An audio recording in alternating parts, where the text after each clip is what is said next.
Welcome to our episode 3, which is I Can't Do It.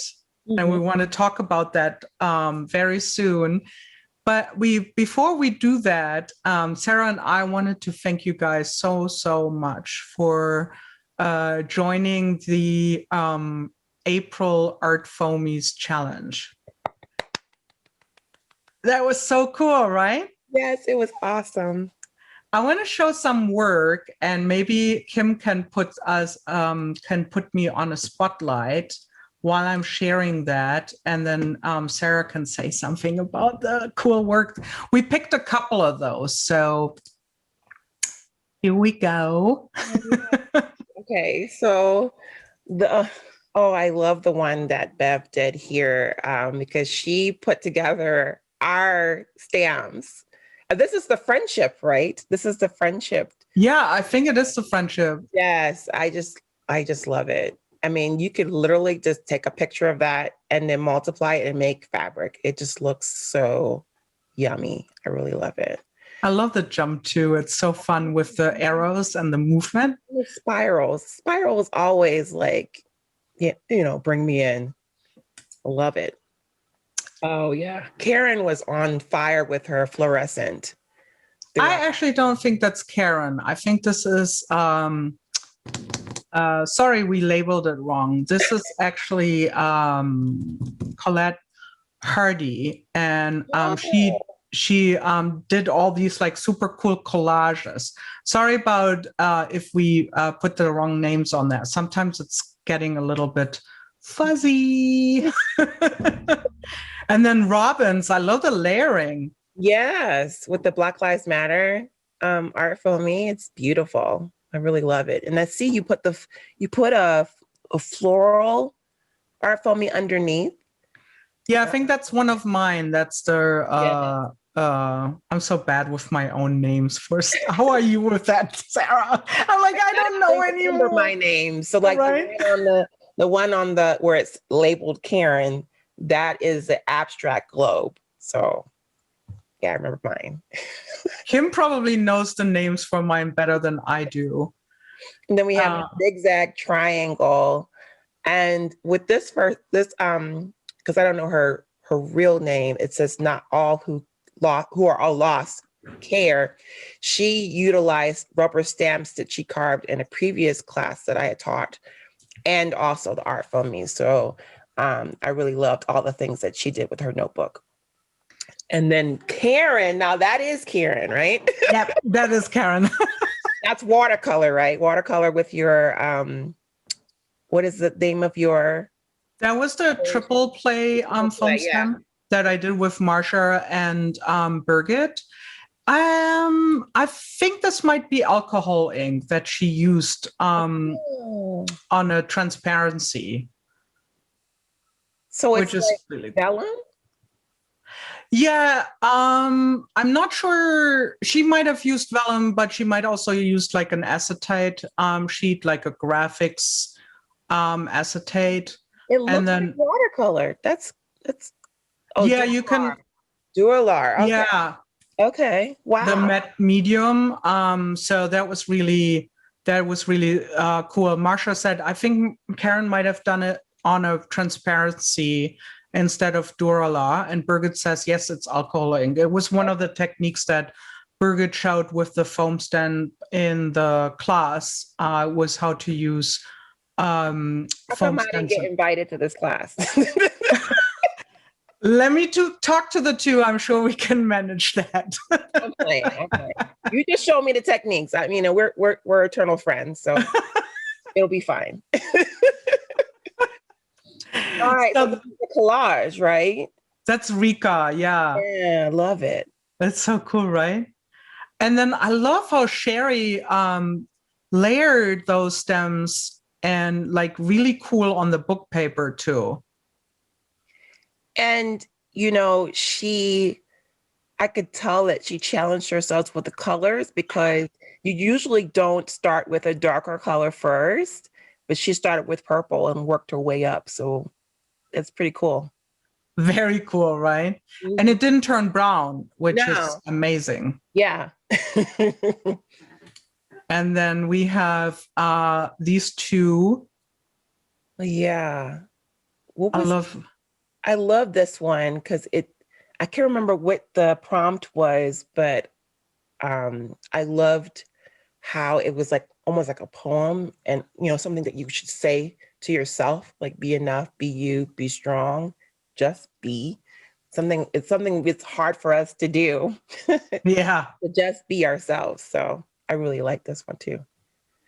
And then another layer print. Nice.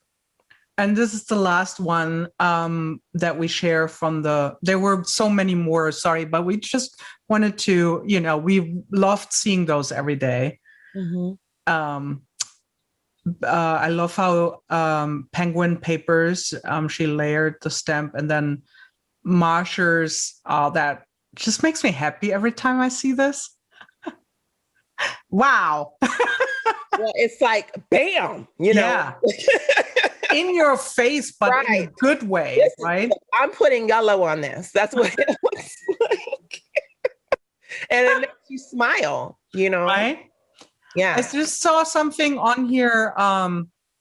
We can go back with to see Sarah and me too. Let me get the slides off for now. I just saw someone said, bummer that we don't get those in the UK, the art foamies. They used to be available in the UK, but I think with the whole pandemic going on, there's all these problems with shipping and stores being closed and so on. I know that Art Foamies just mentioned that they do not ship right now to the UK. I personally do, but I don't carry Sarah's. But I know, Sarah, do you want to let them in on the little bite that you told me a couple days ago? About what? That you might carry your own. That is true. Yes. I will start carrying my Art Foamies on my website. So stay tuned for that. I can't, you called me out. I'm sorry, but it was You're like, reminder, don't forget. We talked. Right. And Kim just also posted Sarah's website. They're not on there yet, but it's coming. And if you want to order some of mine from my website, you can already do that. But I'm pretty low on my foam stems right now, so you shall see. We need a store together, Sarah. Yeah. We could make like an Etsy page or something. I don't know. Maybe, yeah, we can think about it. Yeah. So today's episode is about I Can't Do It. Yes. And how did we come to that topic, Sarah? Do you remember? Yes, I do, because we have been doing a lot of classes online or virtually, and we've come across a lot of students who have said, I can't do it. And we recognize as artists, we've grown a lot. When we first started, we used to say stuff like that. Oh, I can't do that. I'm not a painter. I can't. And then that keeps us from achieving the things that we need to achieve. So we wanted to kind of engage in this conversation about getting past those words. And we also talked a little bit about like why we think that we both, does it appear just that we don't struggle with that mindset sometimes, or is it that in our life or life history, we kind of like, are we not that afraid of things? And we talked a little bit about backgrounds, right? And I know one thing we didn't figure out if that is one of the reasons that we're not that afraid, but I think we both figured we moved a lot when we were children, and I changed countries as an adult, and I sometimes think like, if I can do that, like if I can try this, that pencil ain't gonna scare me. Yeah, well, I was a military brat, so we moved around a lot. So you're talking about making friends on the fly, like literally, I'm sitting next to you on the airport, we're friends now. So there's no like, oh, I'm shy. You don't have time because like you don't have friends. So you better figure it out. Like, right. Mm-hmm. And we talked about that a little bit, that maybe that is that you had to try things like out all the time. You just had to wing it and jump into that maybe that gave a little bit of this, like, what can go wrong? I'm going to move next month anyway again. No, I'm kidding. There were still times in my life where I did say to myself, even though I had went through all that, you know, I can't do it. Or like, I can't apply to the Corcoran because I don't have a good enough portfolio, you know, those kind of things. But what do you change when you have that feeling? That like, what's the approach when like you feel like I can't do it? Like, what's your first reaction to yourself? Like, I think for me, it's like first thing I question myself is like, do I really want to do it? How much do I want to do it? Right. And then the second one, I'm a very sometimes like strategic, not always, but sometimes like strategic person. And then I'm like, okay, if I want to do it, how do I break it down? Like why do I want it? Because when I know the why, everything is a little bit easier. And then the second one is like, how do I get to, like, what do I have to do in order to get there? So if you say your portfolio is not good enough and you really want it, what do you have to do? Well, that internal voice kept nagging me every morning. Every morning I would wake up and there'd be this little voice who was like, apply to the Corcoran, apply to the Corcoran. And I'm like, oh no, I gotta go to work. I got my kids, husband. I don't have time for this. I don't have time to make a portfolio. I'm not doing it, right? And so you cover that little voice with all these different things that are going on in your life, you know, as a busy woman or man or whatever, you know, cover everything with all that stuff. And then sometimes, you know, in the morning when there's no thought, you just wake up, it's time to get up, and that little voice peeps out again. You know, you're supposed to be applying to the Corcoran. And then you have friends, and that's why you have good friends who will be like, you said, just like you said earlier, you said you're going to add to your website. You said you were going to order that, you know, that thing and put it on there, you know, and you need that motivation.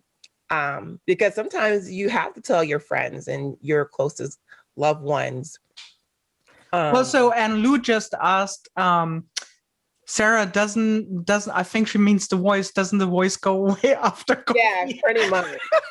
Pretty much. Like I drink chai, so I would just start, you know, because you get all comfortable, grab your remote, start binging on things, and the idea goes out of your head. And then the next morning it starts all over again. And, you know, I eventually applied without a portfolio that I didn't know I had, you know. So I like brought to the table, to my interview, all the invitations I made for 10 years to that interview. And all the art stuff that I did, quote unquote, real art stuff, I had like 3 of them. She didn't even look at them. She just kind of pushed them to the side and just looked at my invitations, and I got in off of invitations, the thing that people think that is craft. Which we will talk about that later, right? That's a good one. Yeah. I was thinking about, like, we're both binge watching right now, yes, on recommendation, the Great British Pottery Show. No, yes. Throwdown. That's what it's called. Throwdown. Throwdown. And I think it was actually Karen Old, who was one of my Spill Your Heart guests, who told me about it. And then I started watching it. And then I was like, Sarah, you got to watch it. And then now we're like, you are actually ahead of me, right? So I don't know if you guys know it, but the premise is basically there are 10 to 12 pottery amateur potterers. I guess that's what you call them. Pottery. And they go on a little, it's like a competition with judges, as as they say in British English. I can't remember his name, but he's always crying. Right. The one judge always cries. Oh my gosh, this is amazing. Right. You know, but yeah. But he's like, good. I love him good. Because he also cries good. when the work is not that great, but he like thinks of the struggle that they went through, then he cries too. So it's like, it's really sweet. Keith, says Laurie. Right, that's Keith. And then, but what I really love about that show is they have a ton of challenges with things that they have never done. Like either it's the material, right? They have, instead of clay, they have some other material that they throw with, or they, they have to do like something more with their hands instead of the wheel, or they have to do build something they have never done, right? Blindfold it or do it right. But what I love about the show, I can rarely recall ever heard someone just saying, I can't do it. Like they all just like, they will say, oh, this is difficult for me because I've never done it. But there's always, I feel like this really excitement of doing something that they have never done. Do you feel the same, like when you watch it of them? Well, the toilet challenge is just like, how in the world? I know none of y'all have made a toilet. I mean, they do it. And then like it flushes. What? It's so good. I don't know. I can sit and I mean, I hate to say it, but I'm on season 4. I tried to wait. I tried. What? Cheater. And they're in COVID time, so they're in a bubble. So yeah, it's so good. Right. Yeah. The toilet thing really, so they built a toilet. They were like, you have to build a toilet. Yeah. And everything was made out of. And you have to put the lip in there and you have to be able to put a seat on there. And then it has to be able to flush without water running out. And of course, they also tested sitting on it. Yes. Keith does it. Keith will sit on it and he'll be like, this is sturdy. And he's a tall guy too. Yeah. He didn't cry in the toilet episode, I think. No, I don't. No. But yeah, I was like, this is so cool, right? So the first inkling for me would be like, I can't do that. Build a toilet. You kidding me? I don't even know how it works, right? But they just dug right in there and started doing it, even people who, like, I know there were some people who had never used a wheel. And I'm like, you're on this show and you've never used a wheel? It's called Throwdown. Right? Or the one that wasn't electric. It was, you had to power foot. That was an interesting episode because there are people that had never used it before. Yeah, I haven't seen that because you're cheating and you're ahead of me. Oh, sorry. Sorry. Anyway, I think what I want to say is like with that, it's like it's a great show to actually really watch people really working on those challenges with things that they have never done. And it really clearly shows the kind of mindset that you have to do. So why do we do things like sending each other boxes with stuff that we know that the other person maybe, what is the name of the show again? It's called the Great British. Yeah, Pottery Throwdown. Yeah. Or maybe it's just the Great Pottery Throwdown. But it plays in the Great Britain. And it's on Max. Yeah.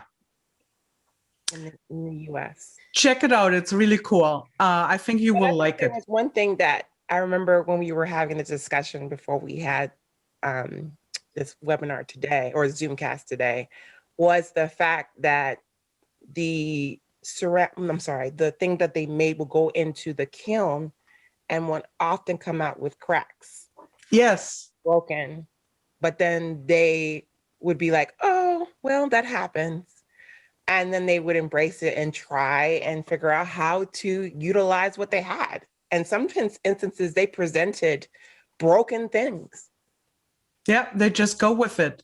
Yeah. Like, or yeah, I think that is like something that is so amazing, because you watch the show and then sometimes it's like drying for 3 days and they have, you know, worked on it. And then like one time, one of them was taking it out of the kiln, and they did the Rocky firing, and she let it drop, like accidentally, right? Yeah, the raku. Yeah. Raku.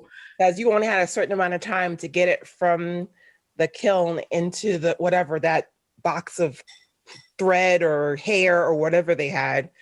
And yeah, she did drop it.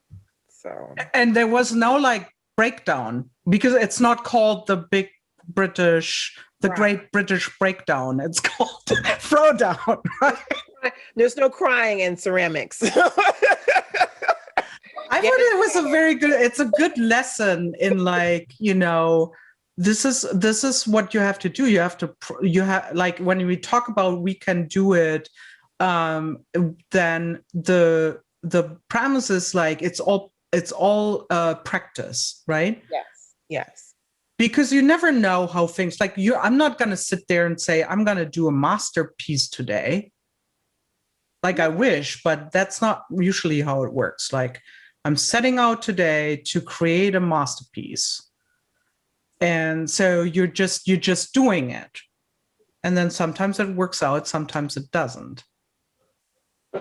But if I do not use more other stuff or things that I've never done or challenge myself, then I will never know if that's gonna be good, right? Right. Mm-hmm. Anne says, I took a ceramics class once, and it took me all year to make a pot. I couldn't center it. I bet we both were like, we want to do it now. Yeah, we definitely want to do it. So after all this is over, we're just gonna book a weekend and just throw clay. And it's like a weekend. maybe the and here's the thing, so when you say you can't do it, there's another way that you can utilize clay in a different way, right? So maybe like making tiles is your thing, but I mean, you can't throw away the whole clay. Just try something different and see, you know, what appeals to you and what you like and what you don't like. So, yeah.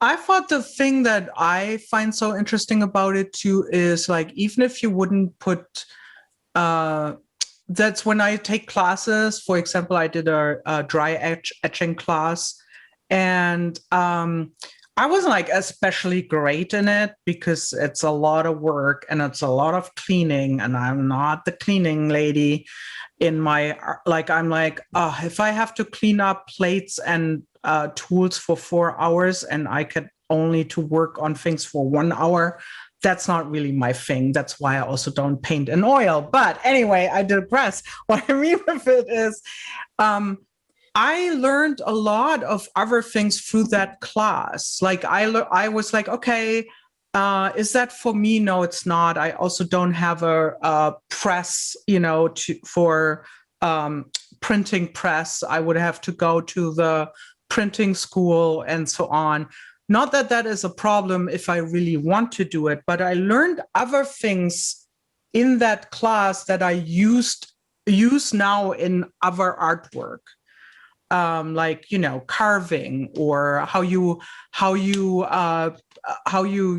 add color or do reduction, or, you know, all kinds of things. And I think that's the beauty of doing things that you first are like, I can't do that, and then you take a class to just see where it leads you, and you might not like be convinced that that's a great thing to do forever, right? But you might pick little bits and pieces and just add them to your repertoire. And that's where the magic happens, I feel like, where you are really developing your own style and your own artwork, right?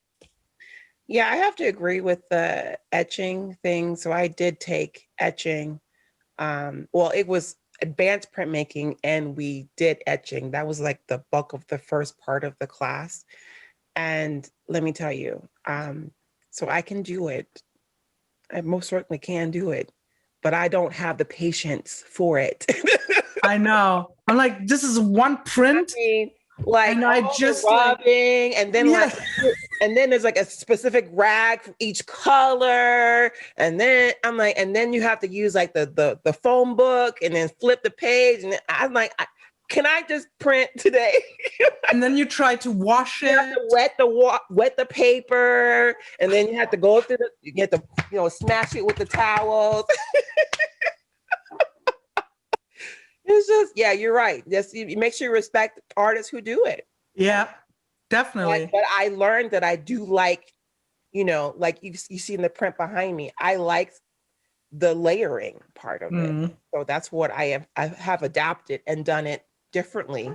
I may not do etching, but I will carve out wood or sintra or rubber to achieve the same effect, but not all that work. Let me see what some of you guys are saying. And have you seen the other programs? Oh no, the Great British Sewing Bee and the baking one. No, don't get us started. Yes, my kids watch the baking one, so I've seen them all. Yeah, that's so funny. So when I was watching the pottery one, my kids were like, "That's just like the baking one." It sure is. Same model. Yes. Every marathon starts with one step. That's true. Sarah, I love your background. Love how you layer the process colors in black. That's super sweet. Makes respect Rembrandt even more. Gigi says, I have recently been able to take a few different classes that while I wouldn't necessarily do that art, the techniques have often helped me adopt my own art. Exactly. Yeah, that's exactly what we were thinking about too. Very, very good, Gigi. We agree with you. Marsha says she likes the slow process. Marsha is on a printing. She's in a printing group, so she does all these like printing techniques. She likes the slow process. Such a contrast to what I usually do. And then Carmen says, interesting thoughts. The more traditional ways of printing have allowed for the more modern techniques to be utilized, new materials as well.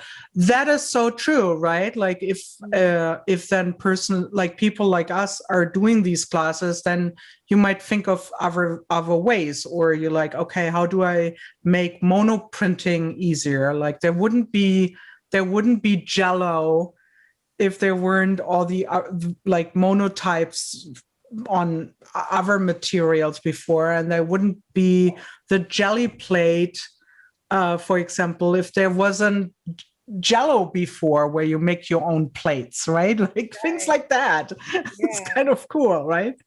Well, I started using my gel press as a palette because usually I would use like plexiglass, and where they taught us in school, when you're done with that ink, you would take a spatula and scrape it up and wrap it up in aluminum foil and throw it in this red bin to trash, right? And I'm like, that's wasting ink. That stuff is expensive. So I started using my gel press recently, and with the same ink, the same, block printing ink, the oil-based, everything. And now I can use the brayer, rub it on something else, or I can print other prints, simultaneously while I'm working on one particular piece of art. Because there's like to me, it's like the throwaway mind prints, and then you have the one that you're really focusing on. But I'm not wasting ink because every drop is going on paper or wood or whatever I want, fabric. So, yeah. I was going to say also, you told me a story earlier when we got to know each other, and it was about how you might have even told it in one of our art collabs, but you said that at some point someone said to you in art school, you can't layer when you're printing so crazily as you like to do that, right? Like someone else told you you can't do that. How is your reaction to when someone says you can't do that? So it's a funny story. So that particular semester was bookbinding and advanced printmaking, the same class I was talking about. And that was when I really found myself as an artist. Before those 3 semesters before, I was just like lost. Like, I don't know who I am. Why am I here?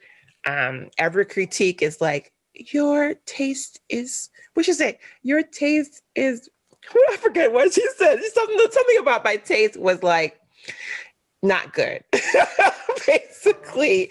And so, each critique that we had, because they would literally, it would be 10 of the professors in a room, and you'd come in with all your work that you made from the entire semester and show them what you made.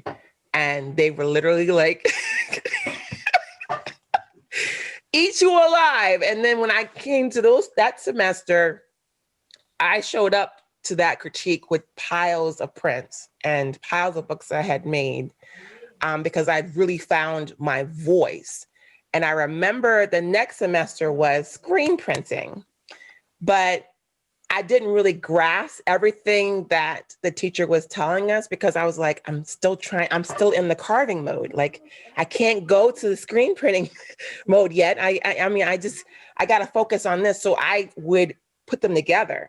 So I would like use Centra and block print, and then I would screen print on top. So I would show up to the critiques with that. So I remember I think it was the last week we were supposed to do, before we turned in our final project, we did a pre, I guess the teachers and the students would give you like feedback before you turn in your final project. And I was on like layer 2, just 2. And the folks thought I was done. I was like, no, I'm going to add like 3 or 4 more layers. Like, I've got more layers to add. And like, oh, no, you can't do that. I think it'd be too much, because at the time I only had yellow and red. I was like, I'm at blue, I'm at white. I mean, I've got things to add. In fact, when I do the screen printing, it's like 12 different layers of white. So that way the white will show up on the background. I mean, over the background. So, but yeah, I remember them telling me that, and I was like, I'm going to do it anyway. And then when I showed up with the final project, oh my gosh, this looks so good. I know. Do you feel sometimes that isn't, like, I have to be honest that I'm a little stubborn, right? Mm-hmm. Little bit, just a little bit. Smidge. Me too. Smidge. Yeah. And when someone tells me actually you can't do that, it makes me even like, I'm doing it now. Yeah. I wasn't gonna do it, but now you said it. Dare me. I'm doing it now. Thank you for. If you want to motivate me, tell me I can't do it. Right? But I'm gonna do some etching then. Yeah. Okay? But not really. It's too long. It takes too long. You have to. You have to be. It can't be obvious that you dare me just to make me do it. Like, it needs to be like more subtle, right? I'm gonna take your printing cabinet if you don't. She's threatening to take my letterpress. There it is. Letterpress cabinet next time she sees me. I've only seen it on Zoom, but to me from here, it still looks great. I think that's the only reason that we both got vaccinated is to get to see each other, but I need to make sure that she doesn't. No, I'm kidding. I'm going to show with a U-Haul truck. When Sarah said at one phone call, like, okay, now we're both soon fully vaccinated, I come and get my cabinet. I'm like, no. So I don't know. Just to explain, last time we had the theme challenge accepted.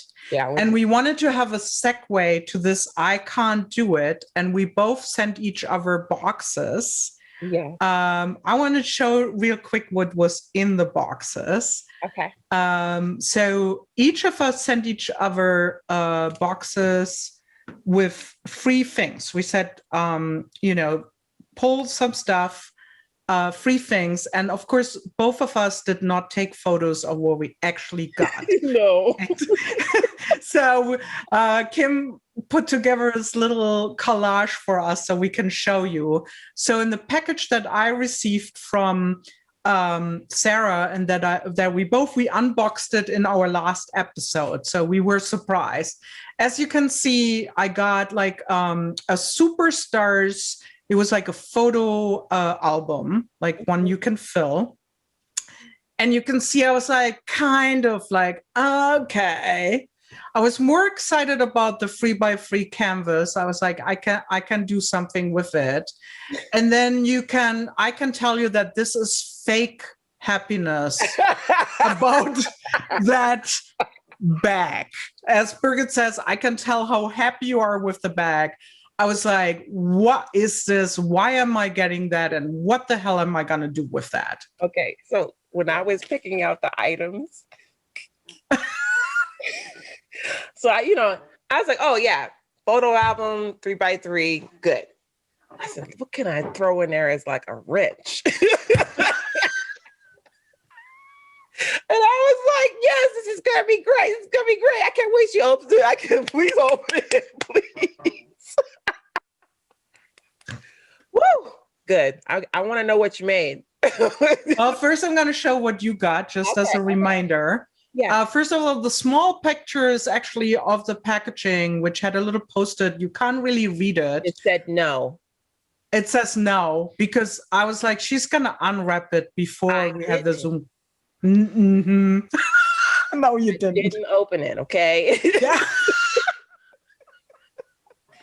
And then I sent her ink, and I was like, you were okay with that?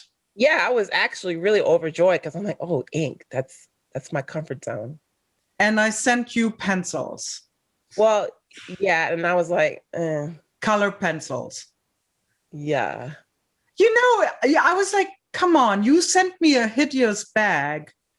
And then you like right to my feelings. But those pencils, I mean, in comparison, well, you're not a pencil fan. I'm not a pencil fan. I kind of knew that. I really like the markers. Yeah, the markers are great. Yeah, I was too nice to you on that one. I should have put more pencils in there. So we want to show you what we do with what we did with that stuff that we usually never use. And actually, Sarah's going to show both results because I sent her mine as a gift in a box. So we're going to show you what happened. So this is the 3x3. And it says yes. Yes. Instead of no. Because I said, now you can open it. It's going to be on the top. So it was kind of like a clay board, not really canvas. It was like clay, like a clay coating on top. Yeah, it's hard. Mm-hmm. And so I stamped, but then I also carved into it. So a little bit hard to see, but I scratched some area so it has some texture to it. And that told her she can open it. Yes. Mm-hmm. That wasn't too hard. I was okay with that. I knew this was the easy one. That was the easy one. This is the easy one. Now, what happened to the bag? This is the photo album. This one. Here's the photo album. It actually says Superstar Sarah. Yeah, she put my name right there. Because she is a superstar. And then I used the cord of the bag. Where the tears started to fall. Oh, so I actually cut apart the bag, and I used it as a texture for screen printing. So I made all kinds of little prints. It's hard to see probably, but you can tell there are parts. All the texture that you see in the prints are texture from the bag, and then I also cut some of the elements out and put them on top of the prints. Yeah. So there's actual and visual texture. Mm-hmm. You're a fun maker. Thrift store rock star. Yes. See? Repurser. Oh, that makes sense. Team player. Elephant lover, of course. Yes. And this is Beautifier, right? Beautifier. I did misspell that, right? Teacher, videographer, yes. Boss lady, and a gift. Oh. Yeah, I opened it yesterday, so I wouldn't have tears. Oh, so there you have it. I did it. So show me what you did with my free things that I sent you. Okay. I mean, all of us. See how I'm like show me what you did. Now. Oh. So this is the case that the pencils came in. Oh, how cool. You used the pencil case. So I spray painted it with chalk paint. And I designed the stamp for our Foamies, and it's larger. So I asked KP, can we get a smaller one? So this is onto the site one day. So, but yeah, there's a smaller one now. That is so cool. So it's double-sided. And then you open it up. So I used your paper that you wrapped the things in. That is so cool. Added more layers, of course. So there are 2 books. The first one is a flag book. So I utilized that ink and bought 4 colors. So I bought red, blue, and yellow to go with the green. What a cool format for the flag book. This is so cool. This is the smallest flag book I've ever made. Okay. Very cool. Okay, and I'm sure you're like, where are the color pencils? All right, so they're in here. So, love, hope, don't give up on yourself. Aww. Patience, grace, peace, joy, and you can do it. So it's a pants accordion. So you can sit it out like this way, this way, and I use the color pencils. Yay, it's very cool. And then I stamped the cream across with a lot of different other things. So I love it. Do you like pencils? Well, so because you got me the pencils, I got these, and I love these. That's what I learned. I love these. That's pretty cool. I learned that, the thinking about out of the box, like with the bag, like you don't have to use it as it is. Like I know you made like really cool. Sarah actually has a really cool video on how to create a book cover or a book out of a bag, and I was like, Yeah, that's cool, but I don't want to do the same. And I think it's like one of those things where you look at something and you just say like, how can I use it as a stencil or a texture plate or something like that? So that was fun. It was. It's like our own personal throwdown, but we're not challenging each other. I mean, we are challenging each other, but it's not a contest. It's not a contest, but it was fun. Yeah, it would be so fun if any of you guys want to do that with each other and you ever do it, let us know. Yeah. It would be fun. But it there's something about the accountability because you're like, I can't let her down, right? I have to use it. I can't just say, I'm not gonna do it, right? Like that would be really bad. So I think it's like great if you have like in general, like an accountability partner, and you just say, here's something that I think I can't do, but I want to try this, and I'm gonna put it out in the universe to you, and you can ask me at a certain time, like, how's it going? And just by putting it out there and having someone who might keep you accountable, Yeah. right, that makes you want to do it, right?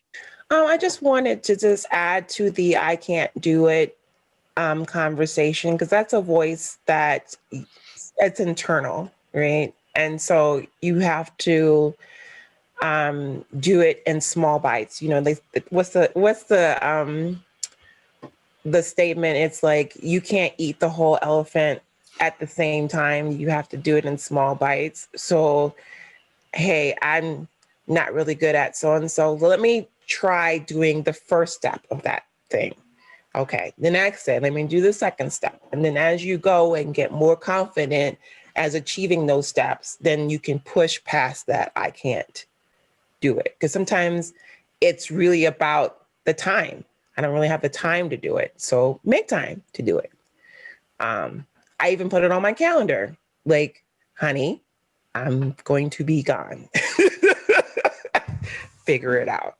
So you got to really schedule that time for yourself. It really is good for your mental health. If you sit there all day saying, I can't, it really does weigh on you. It really does add stress.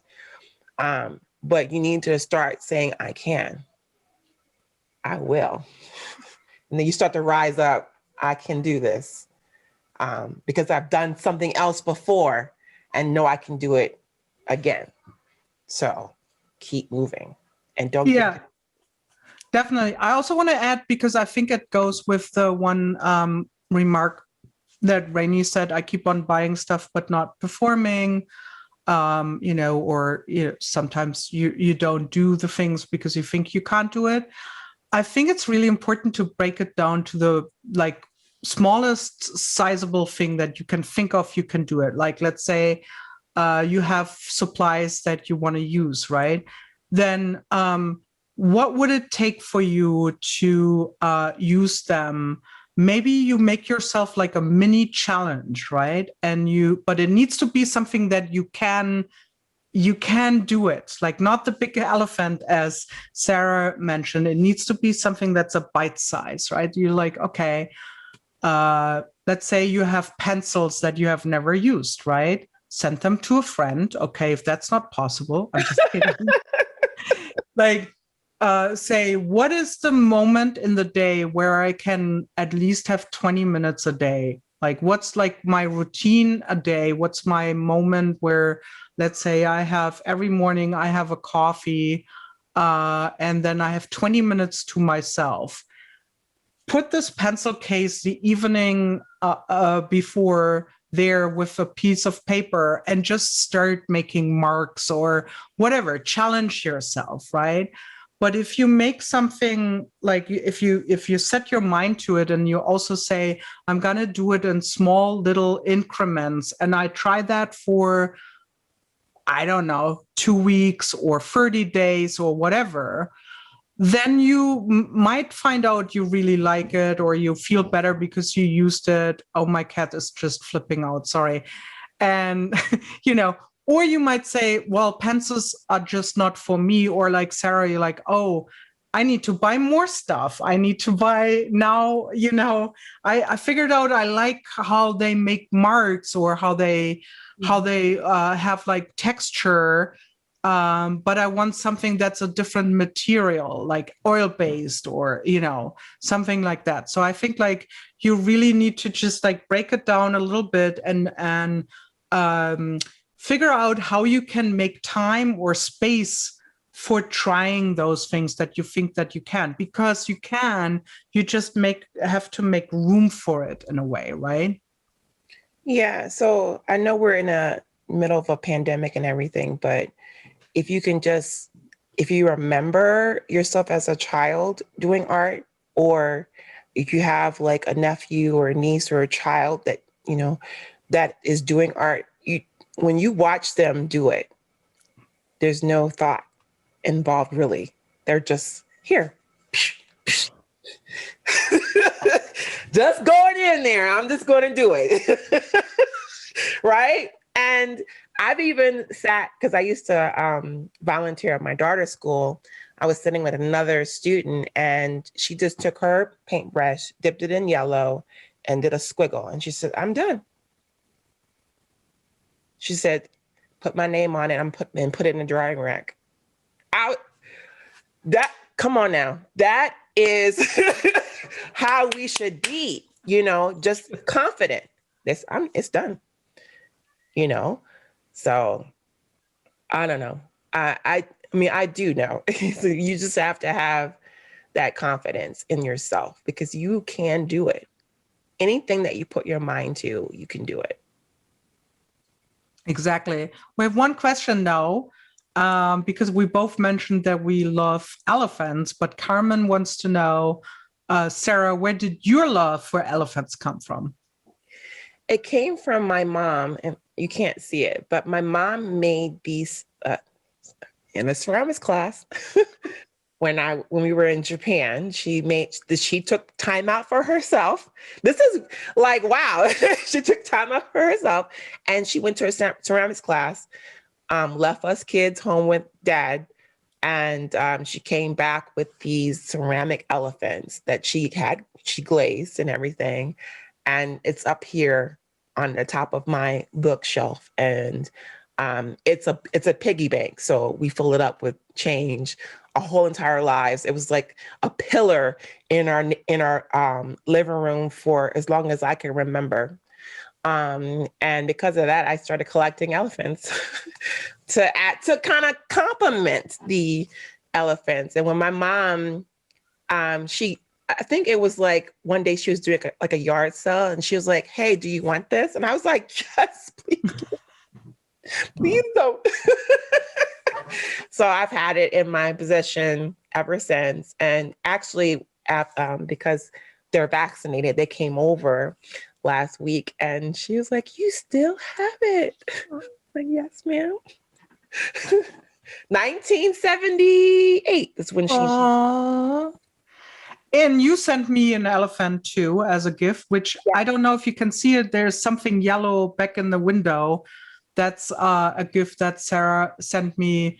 One of my very first stencils that I made in 2013 is an elephant stencil, actually. Mm-hmm. And I made an elephant stamp too. But the reason why I love elephants is because my uncle was a zookeeper in the elephant house in Wuppertal in Germany.